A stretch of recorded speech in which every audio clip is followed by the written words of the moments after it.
Hello, I'm Freelander. Welcome to the Game Trove. Today we're looking at Apeiron, doing a game review on it, and I am so excited. It is probably my new favorite game. Sorry, Amber Sword. I will definitely be having a blast exploring the fields of Solar Wood later this month, hopefully, but for now, this is kind of still in the prize for a moment. Great graphics. None of this is financial advice. Great gameplay, unique gameplay to our time. There haven't been a lot of God Sim games lately, and I am looking forward to this. All right, accessibility. We have an 8 overall. Release stage, there's a beta you can get access to right now, open beta on their battle arena, not on the God Sim yet. That's coming next year. Localization is a 9 because they have Asian markets and probably other locales. Platforms 8.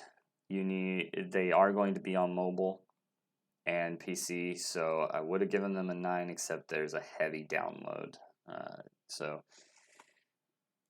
not ideal for getting a lot of people involved, but still it's a good enough game that it's well worth the download. Multiplayer 9, monetization gate 8. Some things you need to pay for, some things you don't. Should be free to start with pay-to-win elements. Graphics are overall a 9. UI is exquisite at a 10. Just most beautiful UI I've seen in a while. Things pop when you highlight them and everything. It's kind of great. The one thing is it does need at least a decent computer to play. That's why it's laggy. It's not the game, it's my machine. Environment is an 8. It's pretty good. Pretty good, especially for the graphic style, but it's not as possibly pristine as it could be, in my opinion. Okay, and the player's pretty good. Player and enemies, they're pretty good. I like them. I like for the art style. I almost should have put them in a 9, but I put them in an 8. The game world overall a 9. Player customization characters 8. Map exploration 9. There's infinite dungeons and a lot of planets that you could explore and visit other people's planets.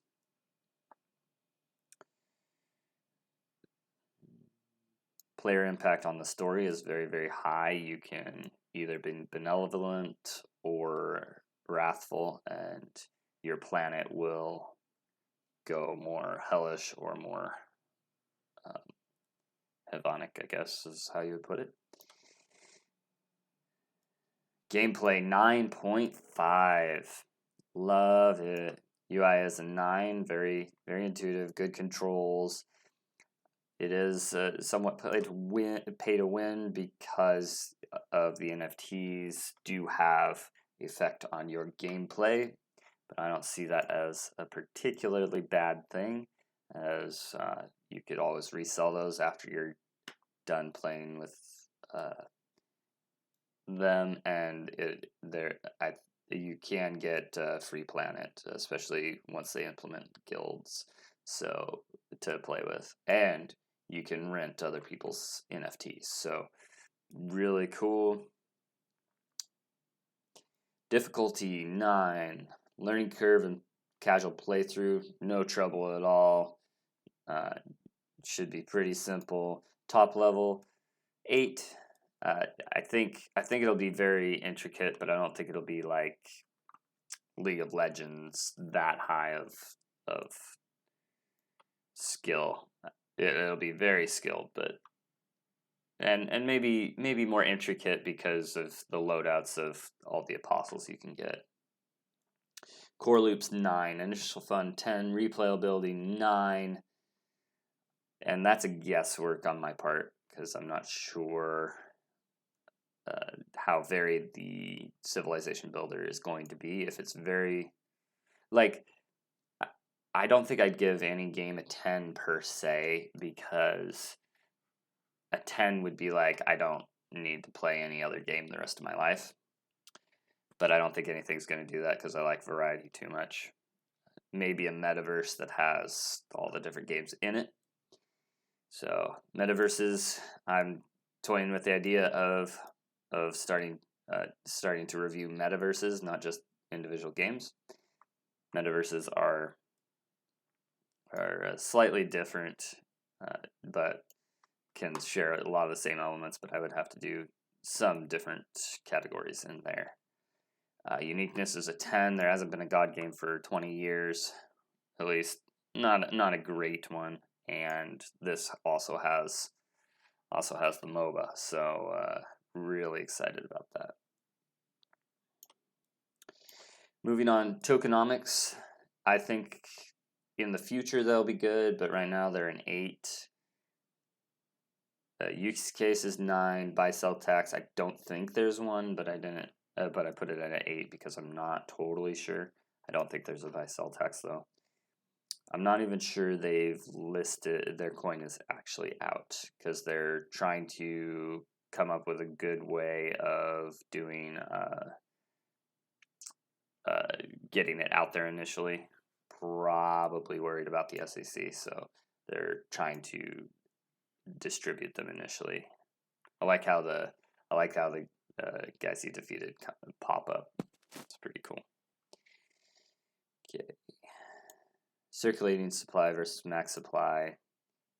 The token's not out yet, so vesting schedule is going to be pretty severe. So if inflation affects both of that and the collectibles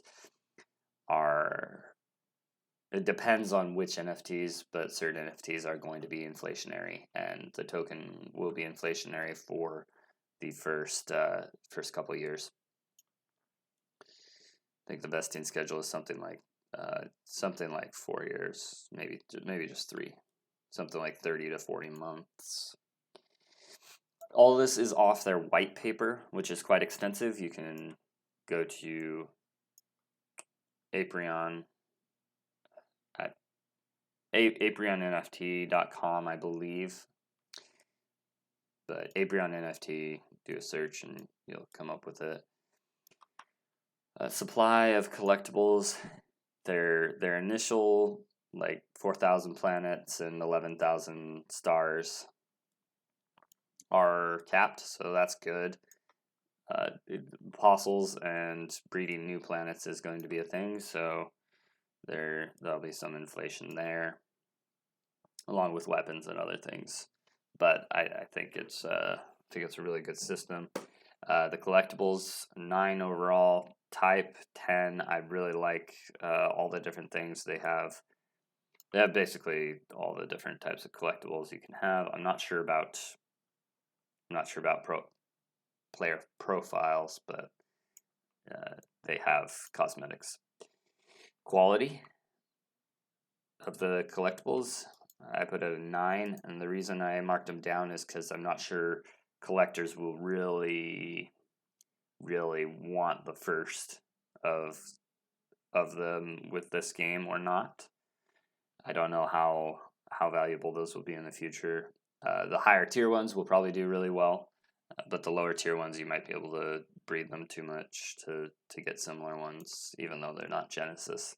So I'm not sure how the collectability of them will do, so that's why I dinged quality just a little bit, and desirability. Utility is a 10. Very useful in game. Okay, so gameplay mining is a 10 because I believe you'll be able to farm this game quite extensively with just playing it, and I think that's a good thing, just so long as it takes enough time that the things are still valuable. Rewards at a 10. Difficulty in the gameplay mining, 8. Time, I do believe it'll take a while. to get the rewards, because you have to level up a planet's civilization and ascend it at the end of the planet, the life cycle of that civilization. So you have to play a full god game. You can only do that once a week, so that's good. Learning curve, not hard. Playthrough, not hard. Top level, 9, because I think that I should probably put that down to a 7, because I think it'll be pretty easy to farm the game, which isn't a good thing. In some regards, it'll just take more time than skill. Of course, with their arena battles, it might. Let me restart that there. With their arena battles, it might go good. All right, gonna home stretch. Thank you for bearing with me. Hope you're enjoying this. Initial investment, you can rent things, so that's not an issue. Very good. Investment stage cycle, I would say it's at 8 right now. Not financial advice, just because the token's not out yet, so you can't even invest in that. But the NFTs are a pretty low price right now, in my opinion. We're getting started with the game. The initial, so potential income for team investors and players, since the game quality is so good, that's all a 9. Potential income, though, is an 8 overall, because of short term. I don't think it's going to do like amazing, but long term it should do really well. Not quite a 10, but a 9. Roadmap is a 9, and that's simply because they're trying to figure out the token. They have like a 20-page white paper that's outlining everything that's going to happen in the game, some timelines, and on Discord I was able to get an answer like next year is when the God game's supposed to release. Market saturation is exquisite. It's a 10. Nothing else like that like it on the market, and with this quality and everything. And it's cute. It's fun. It's a very light, playful world. As we stare into the abyss over there. Game quality overall is a 9, tempting 9.5, but there's just a couple factors that ding it a little bit. Longevity 10.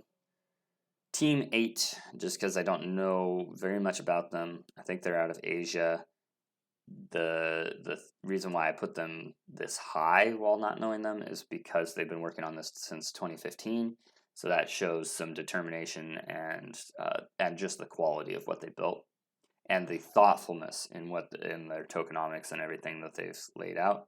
And the vesting schedule kind of has to be the way it is, except for the team does get 20% right away. So I would put that less and and they'll do just fine with the buy sell tax on their NFTs. There's a 5% buy sell tax of their in-game token when you buy and sell NFTs in their marketplace.